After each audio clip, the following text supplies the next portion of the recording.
Yes, merci Nick. À un moment tant attendu, là, j'avais hâte parce qu'on se parlait avant le segment, là, on se parlait de ton top 10, Marc, en vue du prochain repêchage. Là, il faut commencer à en parler parce que ben là, ça s'en vient tranquillement. On a vu des matchs des espoirs, le championnat 20 est passé. Parle-moi de ça. On va se lancer directement dans le sujet. On va commencer avec, dans le fond, les choix 10 à 5, c'est bon? Donc, je te laisse le plancher, vas-y, on en parle.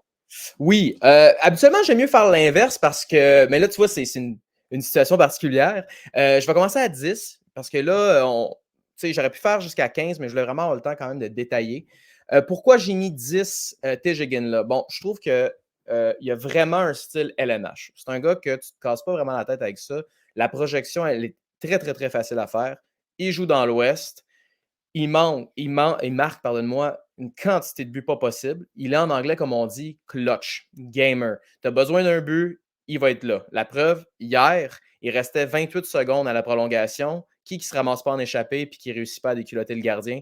TJ Yin, là. C'est un gars que je me dis, c'est peut-être un milieu d'alignement, mais j'aime mieux prendre une chance avec un travaillant acharné qui a une touche pour le filet qu'avec un gars que je me dis, ouais, je le vois pas trop dans la Ligue nationale, mais en même temps, il est assez habile. Donc, j'ai pondéré et selon moi, la certitude LNH, elle est autour de 9.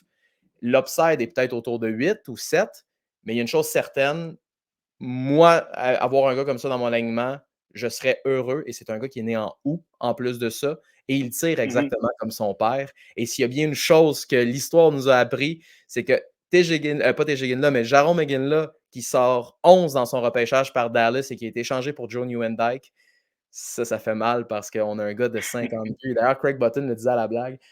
On pensait qu'on avait un gars de 30 buts, ben, on s'est trompé. C'est un gars de 50 buts, puis c'est un Hall of Famer, puis Exact. c'est un gars qui joue pour Équipe Canada. Tu sais. C'est drôle parce que justement dans ton top 10, il a projeté un peu où son père a été drafté, un style similaire à son père. Donc, si la suite va de soi, ça pourrait être un excellent joueur. On va poursuivre avec ton neuvième choix, mon Marc, qui est Cole Iserman, qui, lui, au début de l'année, était quand même là, dans le top 3. Là. Ouais, il ne fait que tomber, là. Ouais. Mais j'allais dire pour T. Higgins là aussi, juste une affaire. Il y avait le top prospect game à Moncton et il a été beaucoup plus visible que les Catton, les Dickinson, tous ces joueurs-là qui jouent dans la Ligue canadienne. Je trouve que ça a été là, parmi les 3 joueurs les plus visibles. Donc, Iserman. Écoute, en termes de capacité à marquer des buts, moi, ça va faire combien de temps que je fais mes listes? 5-6 ans pour le fun? C'est dans le premier tiers là, des marqueurs émérites Mhm. dans le top 10. Mais il n'y a que ça. Est-ce que c'est un patin écœurant? Non. Est-ce que c'est un passeur écœurant? Non. Est-ce qu'il compétitionne comme pas un? Ouais, quand même. Et moi, ce que l'histoire m'a appris là, des repêchages, quand tu as une seule qualité élite, tu fais la Ligue nationale. Mais quand ta qualité élite, c'est de marquer des buts, c'est souvent très limitant. Je donne un exemple. Oliver Wahlstrom, que j'adorais, un marqueur émérite. J'ai vu ce gars-là, je me suis dit, dansez-vous de là, il va remplir les filets. Finalement, il est même pas. C'est un spécialiste d'avantage numérique de deuxième vague. Là. Donc, je pense que Exact. Heisman est meilleur, mais en série, tu veux-tu un gars de 5 pieds 10 et demi, 11 qui fait que tirer la rondelle? Écoute, j'ai vu des matchs, là, il reçoit une rondelle, il est à la ligne bleue et il essaye de faire une espèce de tir bar down dans le poteau. Puis t'es comme, tu aurais tellement avantage à masquer tes intentions parce que tu as une arme de prédilection qui est ton lancer, puis de faire une passe backdoor, de faire autre chose. Et moi, que ce gars-là n'ait pas fait l'équipe U20, c'est un son de cloche qui, pour moi, fait Ouais, mal. ça en dit beaucoup sur l'attitude, ça en dit beaucoup aussi sur les qualités en tant que joueur. Et tu sais, on sait qu'à cette heure, de plus en plus, l'importance en dehors de la patinoire est vraiment un point où que les scouts vont regarder. Donc, ouais, Cole Eiserman qui quand même fait partie du top 10, mais que je pense que sa place dans le top 10 néanmoins. On va passer au numéro 8. En fait, il y a Artem Nevchunov qui va très bien dans la NCAA présentement. Un joueur, défenseur assez particulier, fait partie d'un top 10 rempli de défenseurs aussi. Je te laisse y aller sur Monsieur Levchunov, mon cher. Je dirais, juste, Cole Eiserman, je dirais, ma projection, c'est à peu près Jake Gunzel. Donc, un gars qui va complémenter, mais qui va être capable de faire une quarantaine de buts. Lev Shunov, oui, c'est un gars qui a fini dans les moins 10 quand il a joué en USHL. Et là, il est en NCAA et il est dans les plus. Donc, à peu près une quarantaine de. Il est passé de moins 18 à genre moins 22. Là. à plus 22. Donc, il a vraiment amélioré son jeu défensif, mais je le trouve vraiment éparpillé. Moi, défensivement, c'est un gars qui me fait peur. Et offensivement, c'est pas Zane Perek, par exemple. Donc, c'est quoi la place d'un gars qui fait des bourdes défensivement, mais il est gamer et la job d'un scout, c'est de la projection. Quand il va avoir 28 ans, ça va être quoi ce gars-là? Pas à 18, c'est pas intéressant, ça nous donne rien. Le but, c'est de savoir, avec les informations qu'on a, qu'est-ce que ça pourrait donner dans la Ligue nationale. Moi, j'ai mis Charlie McAvoy, donc un gars qui peut sortir un solide coup d'épaule. Un gars qui, au même âge, McAvoy, son problème, c'était son coup de patin. Il a un bon coup de patin, il avance, mais il n'est pas très agile. Donc, est-ce que le fait qu'il est gamer et compétitif, il frappe, il est capable de donner rondelle au filet, qu'il est quand même capable d'aller chercher son lot de points, est-ce que ça va faire en sorte que ça va pouvoir compenser pour les gaffes qu'il fait? Je ne sais pas. Pour moi, ce n'est pas un coup de cœur, mais c'est un gars, selon moi, qui va sortir top 3, top 4 dans le repêchage. Mhm. Et en même temps, je pourrais comprendre. Ouais, exact. Non, je pense aussi que c'est un défenseur qui a des atouts qui vont intéresser certaines équipes. Avant de passer à Trevor Conley, tu vois Artem Levchunov ressembler à quel type de joueur dans la LNH présentement? Non, c'est ça, Charlie McAvoy. Ah oui, c'est vrai, excuse-moi. Exact. Excuse-moi, j'étais trop concentré dans mes idées. Il y a pas On va passer à Trevor Conley et Sam Dickinson par la suite. Ouais, Trevor Conley, c'est selon moi le top 2 ou top 3 des plus talentueux du repêchage. Au Link Cup et au World Junior A, ça a été un joueur absolument époustouflant. Il m'a renversé. C'est un joueur bourré de talent. C'est une vraie machine à faire des highlight reels, là, comme on dit, des faits saillants. Par contre, il a fait ce que Mayu a fait, c'est-à-dire prendre des photos sans le consentement de quelqu'un et les montrer. Et il y a aussi un incident raciste qui l'a nié. Donc, c'est sûr que le Canadien ne touchera pas à ça. Je vois un genre de Kyle Connor. C'est un joueur que j'adore regarder, mais en même temps, c'est un joueur un peu unidimensionnel et aussi assez égoïste. Donc, selfish serait le terme en anglais. 6, Sam Dickinson, c'est le meilleur défenseur défensif de la QV. Il me fait penser à Jacob Slavin, mais avec une petite touche offensive supplémentaire. Je l'ai vu en vrai. C'est un gars que tu fais, c'est sûr qu'il va jouer dans la Ligue nationale, c'est sûr qu'il va jouer longtemps, c'est sûr qu'il va avoir une lettre sur son chandail, c'est sûr qu'il va avoir la touche physique et ça coûte les yeux de la tête d'aller chercher un gars comme ça si c'est une possibilité d'aller chercher un gars comme ça, et j'en doute. C'est une certitude dans la Ligue nationale et c'est un gars qui est né en juin et il joue déjà comme un homme qui a 400 matchs de la cravate. Ensuite, l'autre portion, mon cinquième qui est Anton Silayev. Donc, Anton Silayev, le problème, c'est que je ne sais pas à qui le comparer. Ça va-tu être Tyler Myers ou ça va être Chris Pronger? Il n'y a pas de potentiel offensif, selon moi, chez ce gars-là, parce que dans une quarantaine ou une cinquantaine de matchs dans la KHL, il y a 11 points, mais il y a à peu près 8 à 9 points qui ont été faits dans le premier mois.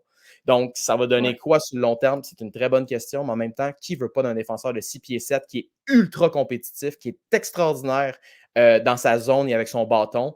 Ça, si c'est sur ton premier pairing, moi je le dis, c'est comme l'économie, hein, c'est un phénomène de rareté. Moins que tu as quelque chose, plus ça vaut de quoi. C'est pour ça que des diamants, ça vaut plus que, je sais pas moi, du tissu, parce qu'il y en a moins, puis que c'est la rareté qui fait la valeur du produit. Et selon moi, c'est un gars qui va sortir dans le top 3. Je ne sais pas ça va ressembler à quoi dans la Ligue nationale. Peut-être le meilleur shutdown des 10 prochaines années, peut-être pas non plus. C'est très difficile à projeter la KHL, honnêtement.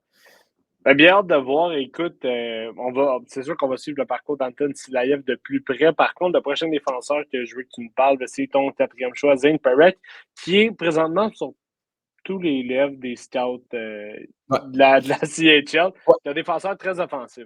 Oui, Zane Perek, pour moi, il a battu à peu près tous les records possibles et imaginables. C'est un gars qui va faire à peu près 30 buts cette année, 30-35 buts, plus une centaine de points dans la meilleure ligue junior au monde, qui est la OHL. C'est sûr qu'il se rend à la Coupe Memorial parce que l'équipe haute, c'est son équipe, Saginaw. Moi, je l'ai vu en vrai. Puis finalement, j'ai changé mon fusil d'épaule. C'est un gars, selon moi, qui va pouvoir faire entre 60 et 80 points dans la Ligue nationale. C'est un gars que j'adore. J'adore. Je veux dire, comment tu peux ne pas aimer un gars comme ça? Et si on fait une projection là, au même âge, il est meilleur que Chris Letang. Il est Oui, meilleur. c'est ça qu'on se parlait, ouais, exact. Il est meilleur qu'Eric Carlson. Est-ce qu'il va être meilleur que ces deux géants-là? Je ne sais pas. Mais son attitude est vraiment super dans sa zone. C'est pas parfait. Mais j'aime mieux miser sur un gars qui a trop de talent que miser sur un gars que tu fais.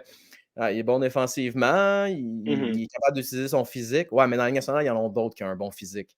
Un gars avec ces habilités-là de marquer des buts, d'avoir des passes d'un bout à l'autre de la glace directement sur la palette, capacité de gérer un avantage numérique. Et selon moi, pour le Canadien, ça pourrait être une cible parce qu'il va être là. Et dans notre pipeline, on n'a pas de défenseur de ce calibre-là offensivement. sais, Goulet, je l'adore, mais il ne fera pas 65 points par année. Je Ouais. l'adore, Rainbacker. Moi, je pense pas non plus là, que ça va être. Je pense que ça va être un bon two-way qui va peut-être être capable de faire une quarantaine de points. Mais Zane Parek, si tu n'as pas une équipe super offensive et tu as ce gars-là, il va s'occuper de faire des points à l'attaque et ça pourrait être la carte cachée d'une ligne qui travaille très bien. Puis soudainement, Parek rentre dans la zone, reçoit une rondelle et réussit à faire à marquer. Donc, ça pourrait être vraiment une carte cachée. Ça pourrait être le quatrième attaquant du Canadien. Ben ouais, effectivement, on connaît aussi sa cadence, on connaît sa capacité à scorer des buts. Le Canadien, à part Lane Hudson, on n'a pas vraiment d'espoir qui est offensivement remarquable, si tu veux. Et puis, ben, les qualités défensives, ça peut se travailler aussi chez un défenseur. On l'a vu dans l'évolution et le développement de Erik Karlsson. On va passer à ton top 3. Dans le fond, tu nous parles d'un gars de Medicine Hat, un gars assez imposant, Caden Lindstrom. Ouais. Moi, dans le fond, mes trois en haut, c'est mes coups de cœur. Parek est devenu vraiment un coup de cœur, donc c'est mes quatre là, que je paierais. Moi, le Canadien, s'il repêche un de ces quatre-là, je m'achète un billet de saison, puis je m'en vais voir le Canadien, puis je vous en parle à toutes les semaines à quel point c'est extraordinaire. Regardez ces quatre gars-là jouer. Caden Lindstrom, c'est un gars de 6 pieds 4. Selon moi, il est pas loin de 6 pieds 5. C'est un gars qui a été repêché en troisième ronde du repêchage Bantam. Qu'est-ce que ça veut dire? C'est que le gars a pas une projection, une progression, voilà, absolument phénoménale. Il est proche du goal per game. Il est à peu près à 1,5 points par match, mais là, il s'est blessé. C'est un gars qui a du Kachuk dans le nez, il a du Rupee Hintz dans le nez, il a un peu de Getzlaf dans le nez. Et selon moi, si le Canadien repêche ce gars-là, avec Slavkovski, Dak et Lindstrom, ça va être un trio. Les équipes ils ne voudront même pas changer pour aller jouer contre cette ligne-là. Et je niaise même pas, il a déjà cassé son bâton dans le dos d'un adversaire, Caden Lindstrom. Ça, c'est absolument renversant de regarder un gars qui a une touche pour le filet, qui est agressif, qui est vocal, qui est intense. C'est sûr que ce gars-là, il a une lettre sur son chandail dans la Ligue nationale. Et selon moi, son seul défaut, c'est by the way, il est rapide, mais son défaut, c'est que sa foulée, elle est courte. Il a encore sa foulée de 10 pieds, alors qu'il est 6 pieds 4 et demi. Et selon moi, s'il augmente sa foulée, il va donner le gars le plus rapide du repêchage. Et je vais aller tout de suite avec mon deuxième, qui est un autre coup de cœur, mais lui, il est très Ben oui, difficile à vas-y, projeter. vas-y. Il a joué dans la MHL, qui est une ligue moins bonne que la USHL, moins bonne que la CHL. C'est le deuxième plus habile. C'est la réincarnation de Kirill Kaprizov. Il a peut-être moins le sens pour marquer les buts, mais je verrais ce gars-là faire 90 points, 70 passes, 20 buts. Vous regarderez des highlights. Moi, je ne suis pas un gars d'highlights, mais je vous le dis, il est bon défensivement, il est solide, il est fort, il est brillant. Mais regardez des highlights. Il y a des choses que je n'ai jamais vues de mes yeux vues dans la Ligue nationale. Ouais. Je vous en avais parlé l'année passée parce que je regardais Gouliaïev, je regardais Trikozov, je regardais Bout, je regardais Simachev et je ne pouvais pas, quand il jouait contre le Saint-Pétersbourg CSKA 1946, qui est l'équipe de la MHL, je ne pouvais pas m'enlever les yeux de ce jeune homme de 16 ans-là qui s'appelle Ivan Ivan Demidov. Demidov. C'est de la poésie sur glace. Et ensuite, ben, Macklin Exact. Celebrini, ben, qu'est-ce que tu veux dire? Il est bon. Je suis le seul qui sait ça. Ouais, non, c'est ça. Certifié Complet. de l'NH, hargneux, travaillant, lancé sur réception absolument renversant. Et selon moi, son plafond n'a pas de limite. Pourquoi? Il travaille comme Crosby. Fait que quand tu travailles comme ça, ton plafond, c'est illimité. Je vois, tu sais, un joueur entre Jonathan Toews puis Elias Pettersson, mais prends les qualités des deux gars, puis soustrait les défauts, puis on est là, tu sais. Ouais. Celebrini démontre la passion, démontre son intelligence et ben justement, tu l'as dit, son tir sur réception est foudroyant. Si vous avez la chance d'aller voir, si vous connaissez Macklin Celebrini, vous ne l'avez pas vu encore, que ce soit au U20 ou que ce soit sur YouTube, allez, prenez la peine d'aller voir jouer Ivan Demidov et Macklin Celebrini dans les highlights. Ça vaut la peine. C'est des joueurs incroyables. Ouais. Puis j'ajouterais une C'est petite affaire. Quand on scout, tu sais, les 4 S, size, speed, shot, skills, lui, il a peut-être pas le 16 parce qu'il est à 6 pieds, là, mais le reste, c'est pas loin du 9 sur 10, 10 sur 10. Fait que voilà. Ben écoute, merci Marc pour ton top 10. On va suivre ça de manière assidue parce que le repêchage s'en vient. J'ai extrêmement hâte.